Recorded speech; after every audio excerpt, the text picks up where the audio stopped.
വന്നാട്ടെ വന്നാട്ടെ. ഞങ്ങൾ അപ്പനും മോനും തമ്മിലൊന്ന് സ്നേഹിക്കുകയായിരുന്നു. അവൻ അർജന്റായിട്ടൊരു 100 രൂപ വേണമെന്ന്. എന്റെ ഇവിടുന്ന കാശ് നമ്മൾ തമ്മിലാകുമ്പോ പറയാലോ, ഒരു 100 റുപ്പീസ് കിടന്നേ.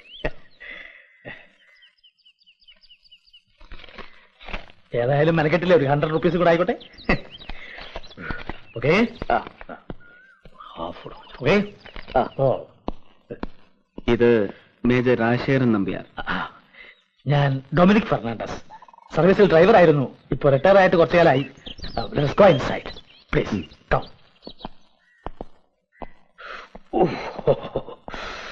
Please please.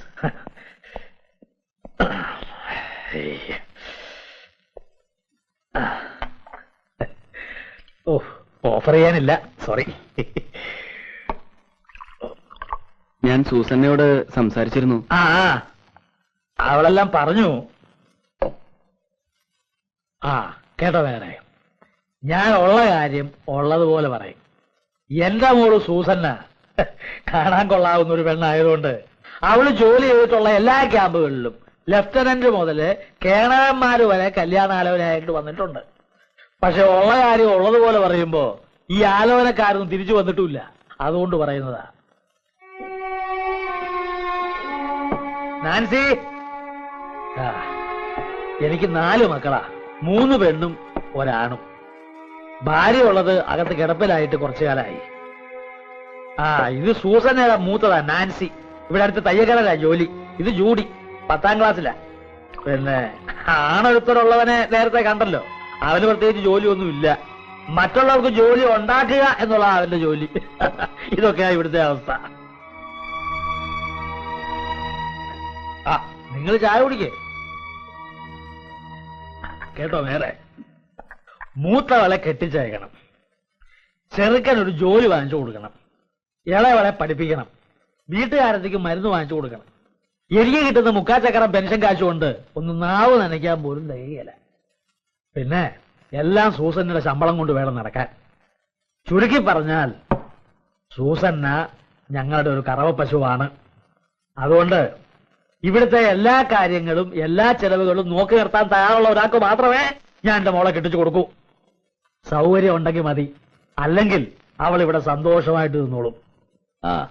എല്ലാം അറിഞ്ഞുകൊണ്ട് തന്നെയാ വന്നത്. ഞാനൊന്ന് ആലോചിച്ചിട്ട് സണ്ണി വഴി അറിയിക്കാം. മതി, ധാരാളം മതി.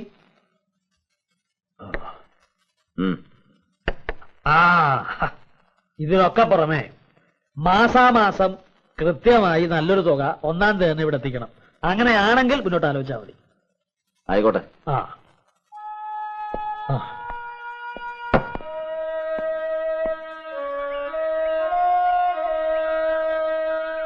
ഒന്നും വേണ്ടിയിരുന്നില്ല എന്നിപ്പ രാജേട്ടന് തോന്നുന്നുവല്ലേ? ഇതുവരെ സൂസന്നയോട് എനിക്ക് സ്നേഹം മാത്രമേ തോന്നിയിരുന്നുള്ളൂ. ഇപ്പോ ഒരു വല്ലാത്ത സഹതാപം തോന്നുന്നു. അവരുടെ ചുറ്റുപാട് കണ്ടാൽ ആർക്കും സഹതാപം തോന്നും. രാജേട്ടന്റെ തറവാടിനെ കുറിച്ച് ഓർക്കുമ്പോ ഈ ബന്ധം ഒരിക്കലും അവർക്ക് സഹിക്കാനാവില്ല. ഈ ആവേശമൊക്കെ കഴിയുമ്പോ രാജേട്ടനെ മറിച്ച് ചിന്തിച്ചാൽ ഒരുപാട് ജീവിതങ്ങൾ ഒരുമിച്ച് തകരും. അതാ എന്റെ പേടി. നോ, ഇത്രയും കാലം വേണ്ടാന്ന് വെച്ചിരുന്ന ഒരു കാര്യം ഇപ്പൊ ഞാൻ വേണമെന്ന് ആഗ്രഹിച്ചതും തീരുമാനിച്ചതും എല്ലാം ആലോചിച്ചിട്ട് തന്നെയാണ്. I want her. I am mad after her.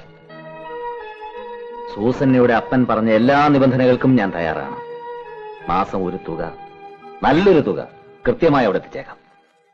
അമ്മ പ്രായമായിട്ടിരിക്കുകയല്ലേ, ഒരു അനുവാദം പോലും ചോദിക്കാതെ? അനുവാദം ചോദിക്കാൻ പോയാൽ നടക്കില്ല. ഇപ്രാവശ്യം അമ്മയുടെ പിറന്നാളിന് പോകുമ്പോ നീ കൂടെ വരണം. നീ വേണം അമ്മയോട് പറഞ്ഞ സമ്മതം മേടിക്കും. അമ്മാവന്മാർക്കും അമ്മായിമാർക്കും മറ്റുള്ളവർക്കും ഒക്കെ എതിർപ്പായിരിക്കും. ആർക്കും ഒരു ബുദ്ധിമുട്ടും വേണ്ട. കൂനൂരിൽ ഒരു രജിസ്റ്റർ മാരേജ്. ഞാൻ തീരുമാനിച്ചാൽ പിന്നെ തീരുമാനിച്ചാണെന്നറിയാമല്ലോ. സാമ്പാർ ഒഴിക്കാൻ ഒരു കുഴി അങ്ങോട്ട് കുത്തിക്കൂടെ? ഞാൻ കുത്തി തരണ. എടാ ചിറ്റപ്പാ, കുട്ടികൾക്കുളമ്പോ നോക്കിയോളമ്പടാ. അതെങ്ങനെയാ? രാജശേഖരൻ കുട്ടി വന്നാ പിന്നെ ദാഹം തീർത്ത് ചിറ്റപ്പനങ്ങ് വല്യപ്പനാകും. ഞാൻ നന്നായിട്ട് കഴിക്കും, ഇപ്പൊ കഴിച്ചിട്ടുണ്ട്. ഇനി കൂടിപ്പോയാ ദേ ഇതുപോലെ ഒന്ന് വിയർക്കും. പക്ഷെ വേറെ ചില ആളുകൾ അങ്ങനെയല്ല. കുടിച്ച് ലക്കില്ലാണ്ട് ബാത്റൂമാണെന്ന് വിചാരിച്ച് അടുക്കളയിൽ പോയി മൂത്രമൊഴിക്കുക. ഞാൻ പ്രത്യേകിച്ച് ആരും ഉദ്ദേശിച്ച് പറഞ്ഞതല്ല, ഒരു പൊതു സ്വഭാവം പറഞ്ഞതേ ഉള്ളൂ. താൻ ഈ പൊതു സ്വഭാവം നിർത്താമോ? ഇപ്പൊ നിങ്ങൾക്ക് ആളെ മനസ്സിലായല്ലോ, ഇയാളെന്നെ. അതൊക്കെ പോട്ടെ, രണ്ടുപേരോടായിട്ട് തന്നെ ചോദിക്കുക, ഇങ്ങനെ പിറന്നാൾ സദ്യ കൊണ്ട് നടന്നാ മതിയോ? എന്നാ ഇനി ഒരു കല്യാണ സദ്യ ഉണ്ടാൻ പറ്റുക? ആ സണ്ണി, അവനോട് ആ കാര്യം പറയുന്നതേ ദേഷ്യ. അതുകൊണ്ട് നീയെങ്കിലും സമയം കളയാണ്ട് പെണ്ണ് കെട്ടാൻ നോക്ക്. കൂടി പോയാൽ ഒരു പിറന്നാൾ സദ്യക്ക് കൂടിയേ ഞാൻ ഉണ്ടാവുള്ളൂ. അതിനു മുമ്പെങ്കിലും ആ ആഗ്രഹം ഒന്ന് സാധിപ്പിച്ചു തന്നാ നന്നായിരുന്നു. ഗുരുവായൂരപ്പാ. ഇപ്രാവശ്യത്തെ വരവിന് ചില തീരുമാനങ്ങളൊക്കെ എടുത്തിട്ടുണ്ട്. അമ്മയോട് എല്ലാം വിശദമായിട്ട് പറയാം. കാശും സൗകര്യവും ഒക്കെ അല്പം കുറഞ്ഞാലും തിരക്കില്ല. നല്ല അന്തസ്വാഭിജാത്തിയുള്ള കുടുംബത്തിൽ പറഞ്ഞോളായിരിക്കണം, അത്രേ ഉള്ളൂ. ഒരു കാര്യം സമ്മതിച്ചേ പറ്റൂ. അവസാനം ഓപ്പോൾ കല്യാണത്തിന് സമ്മതം മൂടിയത് ഈ സന്നിധം എടുക്കൊണ്ട് തന്നെയാ. പിന്നെ ഉന്തിന്റെ കൂടെ എന്റെ തള്ളും കൂടി ആയിപ്പോ. അമ്മ എന്നോട് ഇതെന്നോട് പറയാൻ നിനക്ക് എങ്ങനെ ധൈര്യം വന്നു എന്ന് ചോദിച്ചതോടെ ഈ ചിറ്റപ്പം എന്നെ കമാന്നൊരു അക്ഷരം മിണ്ടിയിട്ടില്ല. അതാണ് അതിന്റെ കുറ്റം. ഞാനൊരു അക്ഷരം പറയാതെ ഗൗരവമായിട്ട് അങ്ങനെ നിന്ന ഓപ്പോൾക്ക് അറിയാം സംഗതി കുഴപ്പാണെന്ന്. അതുകൊണ്ട് എന്നെ ഓപ്പോൾ പെട്ടെന്ന് സംഭവിച്ചത്. എന്റെ ചൊമച്ചേ. എന്നാലും അവസാനം രാജേട്ടനൊരു നസ്രാണി പെണ്ണിനെ കിട്ടിയുള്ളൂ കെട്ടാൻ. ഇനി സണ്ണിച്ചായനും അവിടെ സുന്ദരിയായ വല്ല നേഴ്സിനെയും കണ്ടുവച്ചിട്ടുണ്ടോ ആവോ? ഉള്ളത് പറഞ്ഞാ എനിക്കിപ്പോ സണ്ണിമോന്റെ കാര്യത്തിലാ പേടി. രാജശേഖരൻകുട്ടിക്ക് എന്തോ ആവാം, അപ്പനപ്പന്മാരെ സമ്പാദിച്ചിട്ടുണ്ടല്ലോ. ഇവിടെ അച്ചായം മരിച്ചതി പിന്നെ ഇവനെ മാത്രം കണ്ടുകൊണ്ടാ ഞാനും ഈ പെമ്പിള്ളേരും ജീവിക്കുന്നത്. അതുകൊണ്ടൊന്നും അമ്മച്ചി പേടിക്കണ്ട. നല്ല ആലോചന വന്നെങ്കിലേ സണ്ണി കിട്ടും. ഞാൻ പിന്നെ കല്യാണമേ വേണ്ടാന്ന് പറഞ്ഞ് നടന്നെങ്കിലും സൂസന്നെ കണ്ടുമുട്ടിയപ്പോ എന്തോ ഒരു പ്രത്യേകത തോന്നി. അതുകൊണ്ട് കെട്ടുന്നു മാത്രം. സത്യം പറഞ്ഞ ഞാനും ഒരു ക്രിസ്ത്യാനി പെണ്ണിനെ പ്രേമിച്ചിരുന്നു. എന്താ അവളുടെ പേര്? എലിക്കുട്ടി. എലിക്കുട്ടി? എലിക്കുട്ടിയല്ലേ, എലിക്കുട്ടി. ഓ ശരി. ഞാൻ ദിവസവും ഒരു ചെക്കന്റെ കയ്യിൽ അവൾക്ക് എഴുത്തും കൊടുത്ത് വിടുമായിരുന്നു. പറഞ്ഞിട്ട് കാര്യമൊന്നുമില്ല. അവസാനം അവൾ ആ ചെക്കന്റെ കൂടെ ഒളിച്ചോടിപ്പോയി. പിന്നെ ഞാൻ ഈ നാണം കെട്ട പ്രേമം എന്നുള്ള പണിക്ക് പോയിട്ടില്ല. അതൊക്കെ പോട്ടെ. ഈ വിവാഹ സമ്മതം ആഘോഷിക്കാൻ ചിറ്റപ്പന്റെ ചെലവിൽ നല്ല നാടൻ തെങ്ങുകൾ വരുന്നുണ്ടെന്ന് പറഞ്ഞിട്ട്. ചിറ്റപ്പന്റെ ചെലവിലല്ല, ചിറ്റപ്പന്റെ വകയായി രാജശേഖരൻകുട്ടിയുടെ ചെലവിൽ അതിന് ഏർപ്പാട് ചെയ്തിട്ടുണ്ട്. അത് പിന്നീട് വരും. അതുകൊണ്ട് താറാവ്, കോഴിയിറച്ചി, കാളയിറച്ചി മുതലായ കള്ളിന്റെ കൂട്ടുകാരെ പ്രത്യേകം ഞാൻ ഈ വേദിയിലേക്ക് ക്ഷണിച്ചുകൊള്ളുന്നു. അമ്മച്ചിയും പിള്ളേരും അവരെ വേഗം ഇങ്ങോട്ട് ആനയിക്കാൻ ഞാൻ താല്പര്യപ്പെടുന്നു. നമസ്കാരം. എങ്ങനെയുണ്ട്?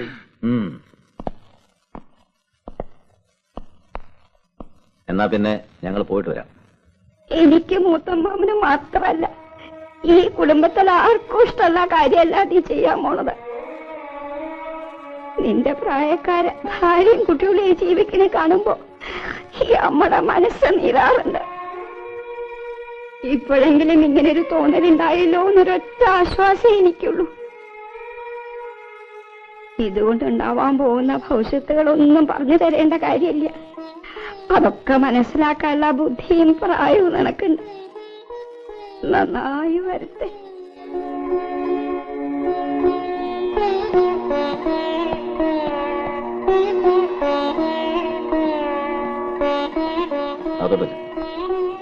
ഞങ്ങൾ എതിർത്താലും നീ ഇത് നടത്തുമെന്നറിയാം.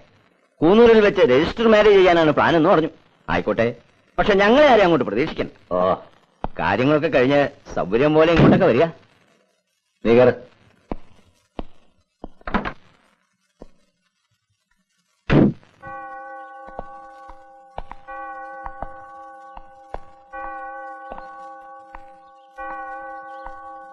സണ്ണി എല്ലാം പറഞ്ഞു കാണുമെന്നറിയാം. എങ്കിലും ഒന്നുകൂടി പറയാണ്, എന്റെ വീട്ടുകാരുടെ സമ്മതം ഞാൻ വാങ്ങിക്കഴിഞ്ഞു. സൂസന്നയുടെ അപ്പൻ പറഞ്ഞ എല്ലാ നിബന്ധനകൾക്കും ഞാൻ തയ്യാറുമാണ്. ഇനി സൂസന്നയുടെ തീരുമാനമാണ് എനിക്കറിയേണ്ടത്. ഇപ്പൊ തന്നെ പറയണമെന്നില്ല, സാവകാശം ആലോചിച്ച് പറഞ്ഞാൽ മതി. ഞാൻ കോട്ടേഴ്സ് വഴിയാ പോകുന്നത്. ഡ്രോപ്പ് ചെയ്യാം? വേണ്ട, ഞാൻ നടന്നു പോയിക്കോളാം. ഞാൻ ഡ്രോപ്പ് ചെയ്യാടോ. വന്നേ.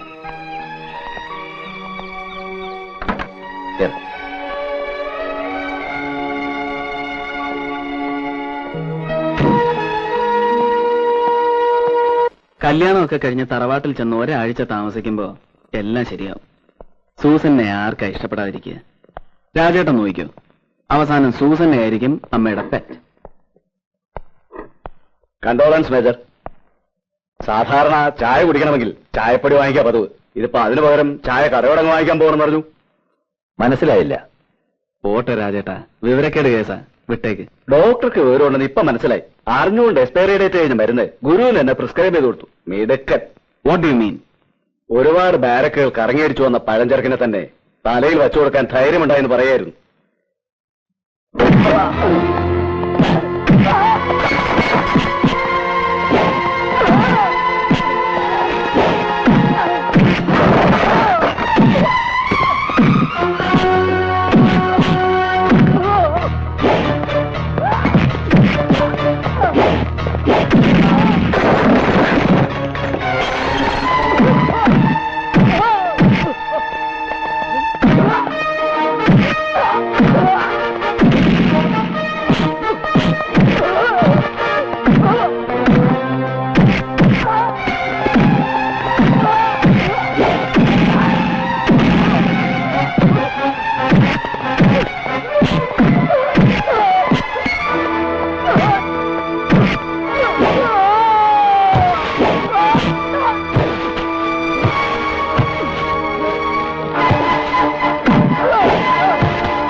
No!